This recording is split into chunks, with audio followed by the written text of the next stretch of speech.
সুপ্রিয় ভিউয়ার্স, আশা সবাই ভালো আছেন। আজকে কথা বলবো ফিনিশিং কোয়ালিটি ইনচার্জ।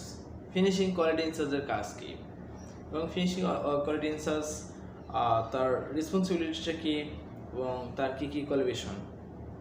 তো তার আগে যারা চ্যানেলটা আমার সাবস্ক্রাইব করে নিন এবং হ্যাঁ, ফিনিশিং ইনচার্জ হওয়ার জন্য মিনিমাম তাকে এসএসসি পাস থাকতে হবে মিনিমাম। এর কমন হবে, বাট এটা বেরি করে ফ্যাক্টরির উপরে যে সে স্কিলফুল যদি হয় তাহলে একটু কোয়ালিফিকেশন ল থাকলে নো প্রবলেম। তাহলে সুপ্রিয় ভিউয়ার্স, ফিনিশিং কোয়ালিটি ইনচার্জের কিন্তু হিউজ রেসপন্সিবিলিটি।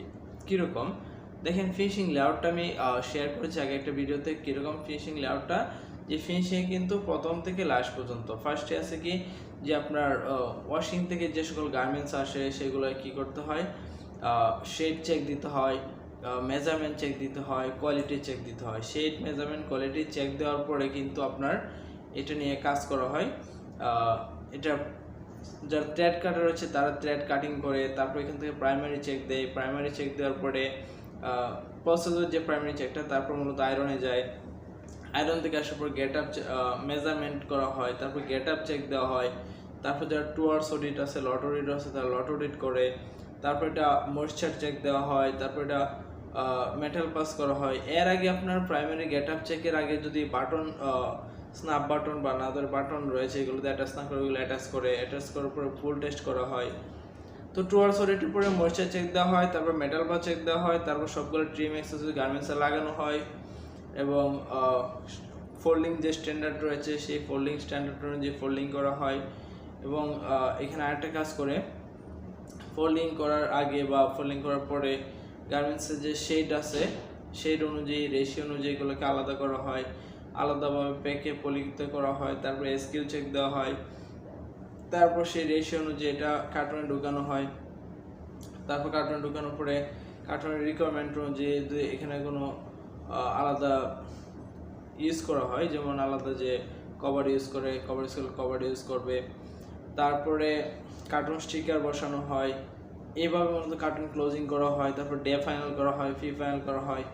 এই যে প্রসেসগুলো, প্রত্যেকটা প্রসেস সম্বন্ধে কিন্তু ফিনিশিং কোয়ালিটি ইনচার্জের হিউজ নলেজ থাকতে হবে, যাতে কোনো একটা প্রসেস দিয়ে মিস্টেক হয় সেটা ধরতে পারে। যেমন ধরেন, ওয়াশ থেকে যখন গার্মেন্টসগুলো আসে তখন সে কী করলো, ফলো আপ রাখলো। সে কিন্তু কাজ করে না, সে জাস্ট ফলো আপ করে, মনিটরিং করে এবং অন্যদেরকে দিয়ে ভালোভাবে কাজগুলো করে একটা ভালো আউটপুট আনে। সেটা দেখেন, ওই যে ওয়াশিংয়ে আসার পরে যে গুডসগুলো আসে, ওয়াশ থেকে আসার পর সেগুলো প্রপারলি শেড চেক দেওয়াটা প্রপারলি হয়েছে কিনা, মেজারমেন্টটা প্রপারলি হচ্ছে কিনা, কোয়ালিটির প্রপারলি চেক দিচ্ছে কিনা, এটা চেক দেওয়ার পরে থ্রেড কাটিং থেকে যখন প্রাইমারি চেক আসবে তখন সে তার যে কোয়ালিটি আছে তাদেরকে নিয়ে মিটিং করবে এবং এই স্টাইলে কোন প্রসেসে কী কী সমস্যা থাকতে পারে এটা ভালোভাবে বুঝিয়ে দিবে এবং তাদেরকে চেক করা যে প্রসিডিউর, ক্লক হয় চেকিং যে প্রসিডিউর, এটা তাদেরকে দেখিয়ে দিবে।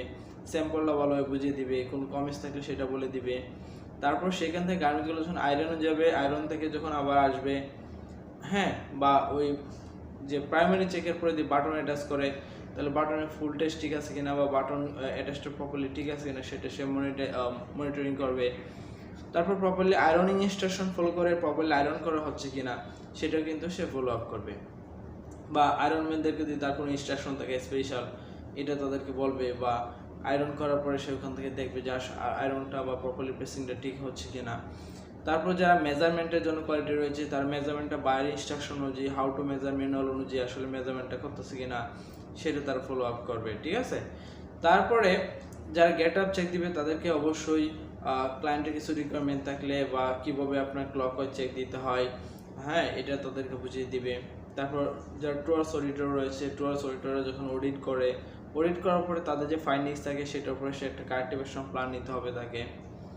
তারপর ট্রিমস স্টোর থেকে যত কিছু আসে সব আসে ফিনিশিংয়ে, সবগুলো কিন্তু তার প্রপারলি ওগুলার কোয়ালিটি ঠিক আছে কিনা বা এগুলো অ্যাকচুয়াল সব কিছু ঠিক আছে কিনা, ট্রিম কার্ডের সাথে ম্যাচ করে যে কোয়ালিটি দেখবে সে প্রপারলি এটা করতেছে কিনা, মেটাল পাসটা প্রপারলি হচ্ছে কিনা।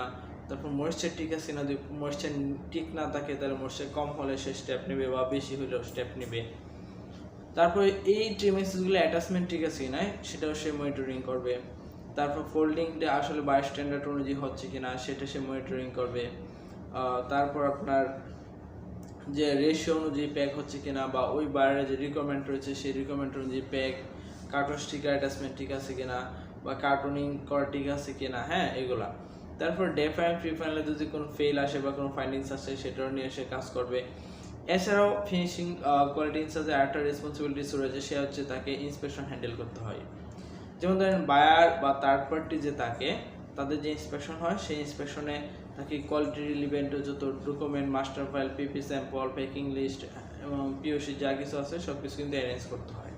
অ্যারেঞ্জ করে থার্ড পার্টি ইন্সপেক্টররা যখন আসে বা বাইং কিসরা যখন আসে তখন, বা জিপি করে যখন ইন্সপেকশন করে তখন সে ওখানে স্ট্যান্ড বাই থাকে এবং তাদের সাথে কোঅপারেশন করে, এবং তাদের ইন্সপেকশনটাকে কীভাবে ফাস্ট করানো যায় বা ইন্সপেকশনটাতে কোঅপারেশন তাদেরকে হেল্প করে, সহযোগিতা করে, রিকোয়ারমেন্টগুলো বলে দেয় এবং কোনো ওদের যদি কোনো কমেন্টস থাকে সেই কমেন্টসের এভিডেন্স তাদেরকে শো করে।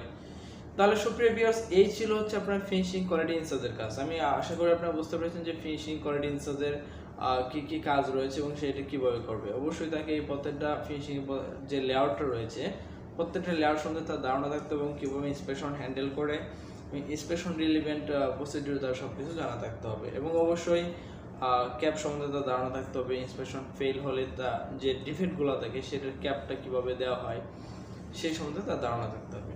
তাহলে সুপ্রিয় ভিউয়ার্স, আশা করি আপনারা বুঝতে পেরেছেন যে ফিনিশিং কোয়ালিটি ইনচার্জের কাজ কি। এবং ফিনিশিং কোয়ালিটি ইনচার্জ বা ইনচার্জ লেভেলের বেতন আপনার 25,000 থেকে প্রায় 35, 40, 45 পর্যন্ত থাকতে পারে। তাহলে এছাড়া যদি আপনাদের কোনো মতামত থাকে অবশ্যই আমার সাথে শেয়ার করতে পারেন, কমেন্টস করতে পারেন, আমি সেই অনুযায়ী ভিডিও তৈরি করে আপনাদেরকে বুঝিয়ে দিব। তার আগে আবার বলছি যে যারা আমার চ্যানেলটা সাবস্ক্রাইব করেনি সাবস্ক্রাইব করবেন অবশ্যই, কারণ গার্মেন্টস রিলেভেন্ট সব কিছু এখানে আমি আপলোড দিব। আল্লাহ হাফেজ।